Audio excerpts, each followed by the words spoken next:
Hey, hey, hey. Okay, so we are live. Well, we're recording at least. So today's video, just to hop right into it. Well, first, let me introduce my amazing guest. This is my mommy. Hello, everyone. And she's joining me for today's video. It's very late. Past her bedtime. It's 9:30. So we're going to just film a quick video on if there was a class on love, what would we say? And I think there's a lot of things that my mother has taught me about love. And so that's why I thought it'd be great for her to have her join me on this video. So let's hop right into it, mommy. Um, to start off, we're going to do red flags and green flags. What is something you would say is a red flag when it comes to dating? Um, One of the red flags that I would think initially when you're dating is when somebody tells you something, you want to listen out if they follow up, if the actions, are the same as what they've told you, as far as like being on time.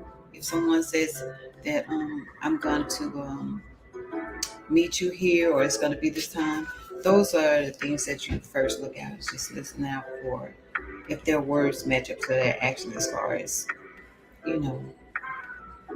Yeah, I think that's a good one. And we have a few notes here, and so I think one of the things we wrote down is what flag was if they try to use a pity narrative. Like if someone comes to you with a story of like, oh, this happened to me as a child, and they prep up this whole thing, and it's okay for people to be vulnerable with you, but if you see this as a reoccurring theme when in your conversations, it's probably not the one. You probably shouldn't be dating that person because they are pretty much preparing to probably be the victim Well, in basically, all your people playing on your conversations. feelings. If they're Yeah, they're just playing like, on your emotions. oh, man, I don't get paid until next week. If I can just get a little gas money from you, then that would really, really help me out. Red flag. Just playing on your sympathy, because why are you coming to me for money? Why are you? Yeah, I'm leaving south, so it's not red. And I think one that I heard was like, I remember when I was in high school, there's this guy who was like, well, you have two parents, and your mom has money, and da, da, da, da. And he was rambling about all these things that he did not know. I was not in a 2-parent household. He just assumed, and he assumed because I was going to that school that my mother had money. And anyhow, when people use those types of deflections to make you feel bad for them, move on, sweetie. So number two. Oh no, number three. Number three. What is Um, this is when you suggest love bombing. love bombing? Yeah, when somebody acts like they just love you within a week. Yeah. They want to stay on the phone with you for hours and just learn everything about you, because sometimes that's a method to just learn things about you so they can use it against you later on.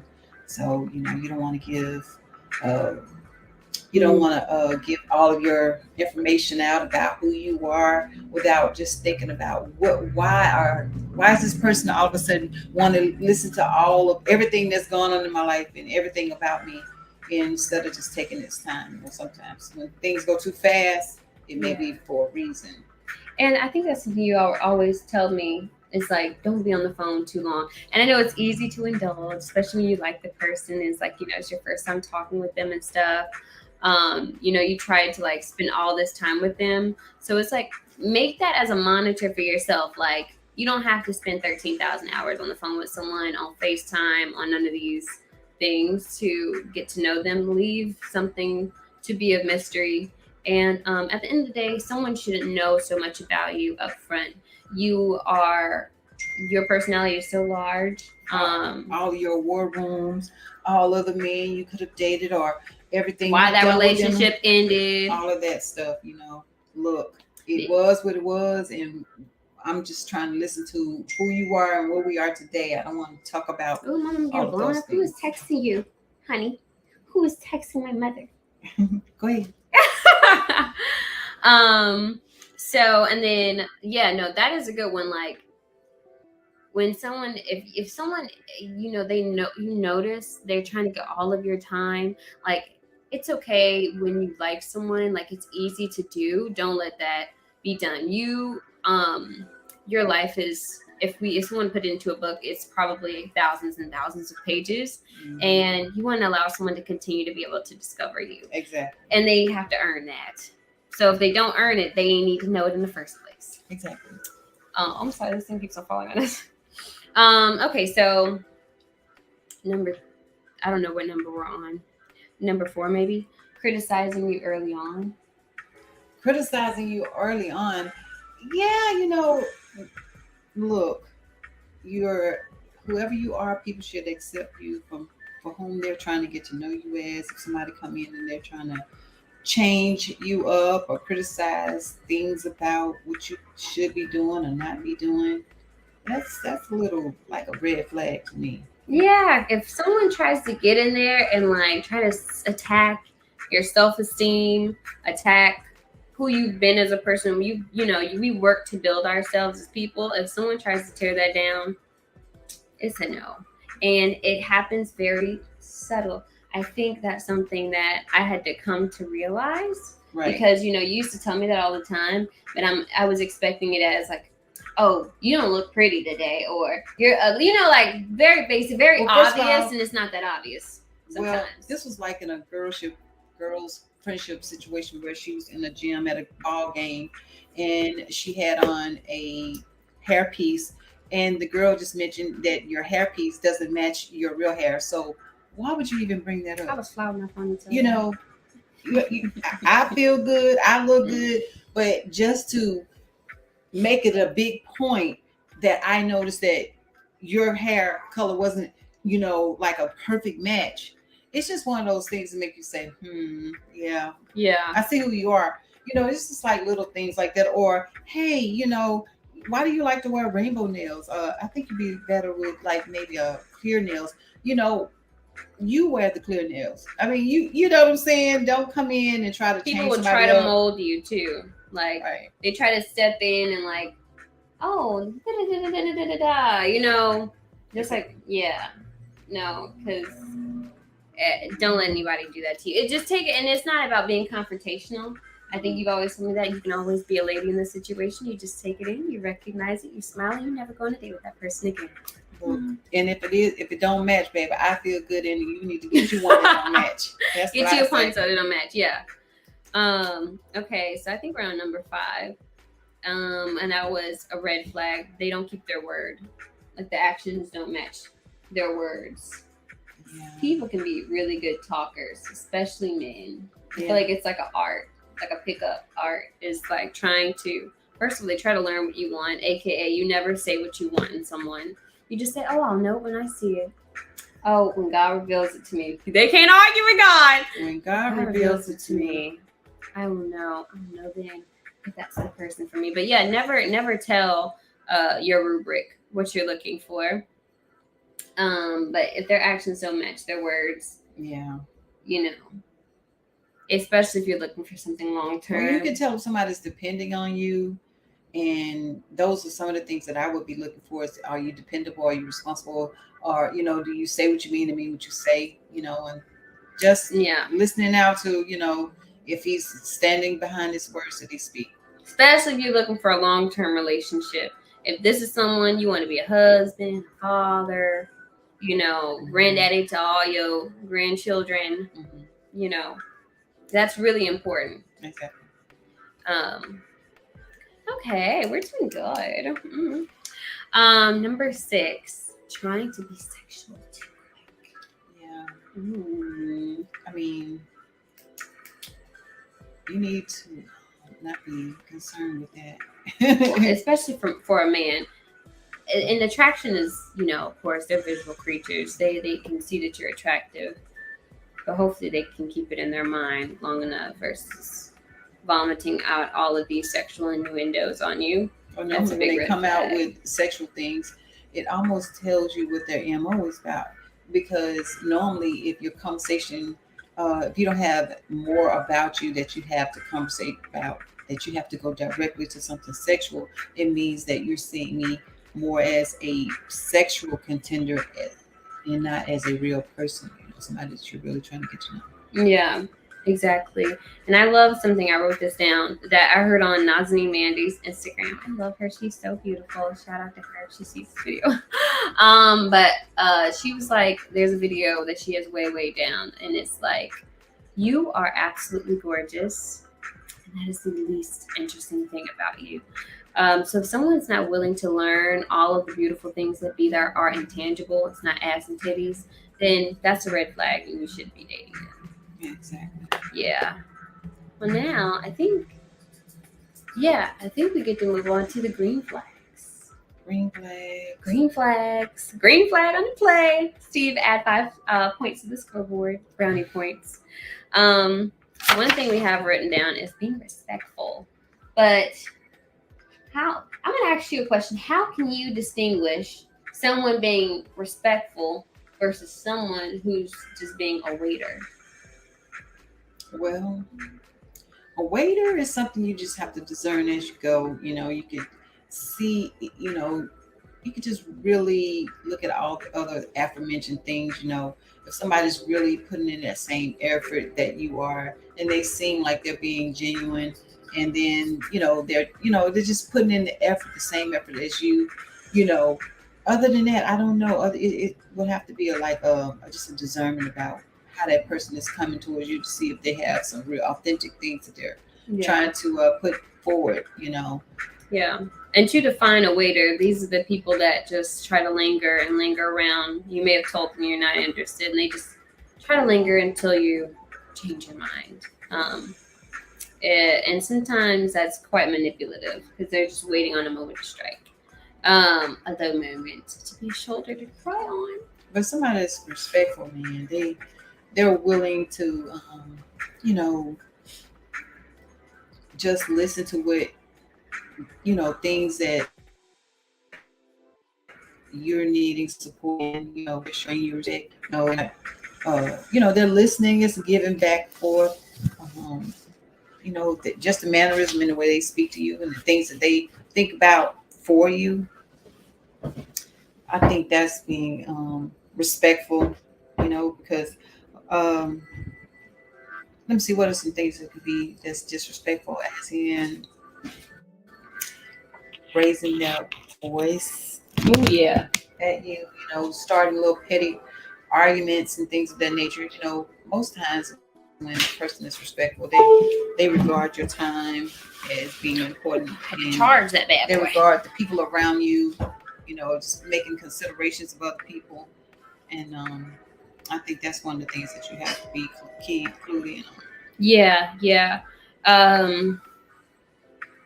And there's a lot of things, someone who's respectful of your time, respectful of, any boundaries that you set.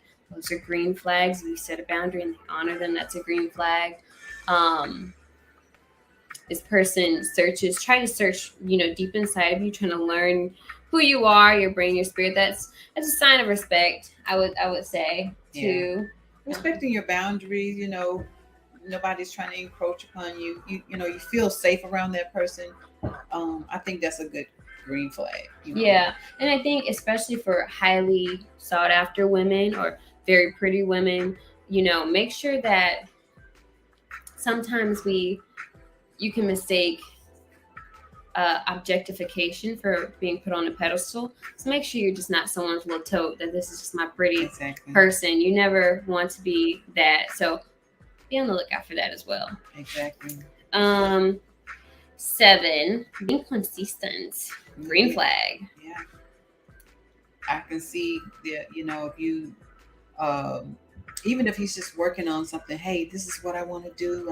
I've been working on it. You can see if they're really, really that person to be consistent at what they are saying that they want to do, or if they start off treating you one way, if they're still continuing to give you that regard and that respect, that's showing consistency. But if you start to say, oh, I'm being nice to you this week, but then, you fall short, and you can see how that person could be petty or saying things that are not respectful. That's a one way you can see if somebody's being consistent or inconsistent. And when you said that, it actually reminded me, there's a trick that men and women try to use of being on you, on you, on you, on you. It's like really like love bombing, and then they take this drawback. So they may text you, call you for 2 or 3 weeks, or this could be months, 2 months consistently. You guys are consistently dating, and then they fall off the face of the earth. Um, Allow you to feel that pain of them drawing back, and then they try to come back in as if nothing happened. And what ends up happening is that you mentally just start becoming addicted to them. So, you know, that's the method that people use. And if there's no communication of, of course, if someone's like busy or they're genuinely doing if I other called things, you, gave you the heads up, yeah, that something won't follow through, then yeah, you could say, well, things do happen, and that's a part of being consistent. And to another young girl, when that stuff does happen, make sure you're not making someone your god and making someone your hobby. Have your own life going on. So if those 2 weeks go by and you ain't heard from them, you ain't missed a beat.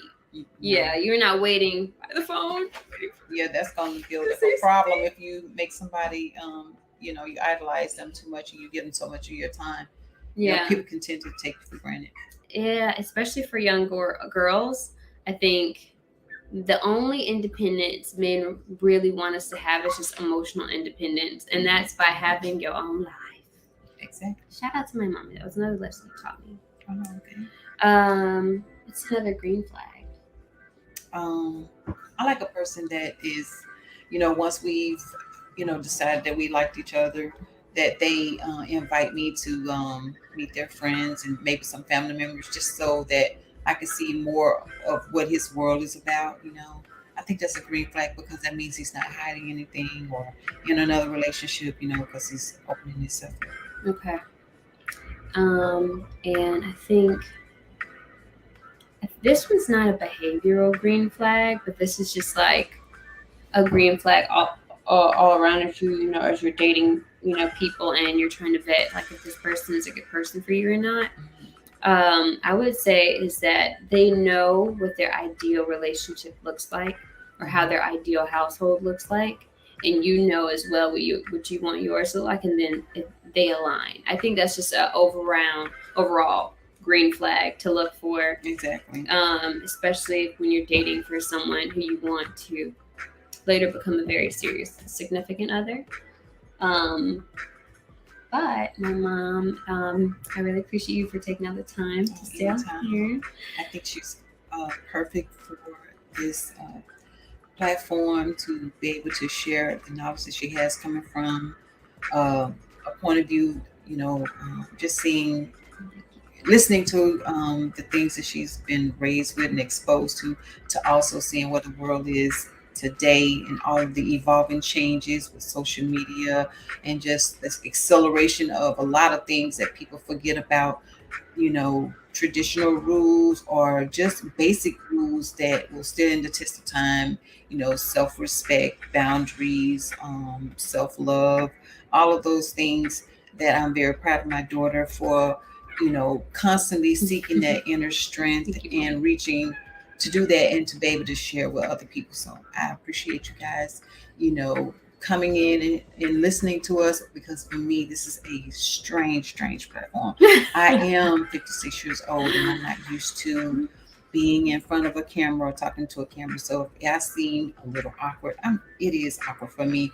And I'm sure if I continue to open up and be open to do it, you can see that reflective. But, it's always just good to have a person that already has that raw talent and energy and able to communicate these things, because I think everybody has something to offer as an information, because we don't know everything, and anytime you can hear from someone that you feel like you could relate to and get that information to continue to grow for yourself, I think it's an awesome thing. Yeah, and I think that's something I would say is the last green flag, not for the dating partner, but for yourself. When you are looking to grow and you're committed to your own growth, that's a green flag for yourself that you're ready to date. Exactly. So be proud of yourself. You're on that journey up in your work and self-growth. And I appreciate all your kind words, mother. But we're going to end this video here. Thank you guys so much for watching. Definitely do subscribe if you'd like to see more content like this, more open-ended conversations. Pretty new with this, so they're probably not going to be as flashy or as edited as the other YouTubers, but Coming we'll get at you there. real and raw, just like normal people, and not, just like pretend fake people just coming at you, being authentic people. Yeah. So thank you guys for listening. I'm going to try to include a link below where you can sign up for a newsletter where you can receive an email and notification every time that I post, along with some exclusive content as well. And that could vary. That may be articles, that may be some interviews that I do, or some audio recordings that this might be interesting to hear. So thank you guys for listening. Click like and subscribe. Like, share, and subscribe. Bye, you guys. Ooh.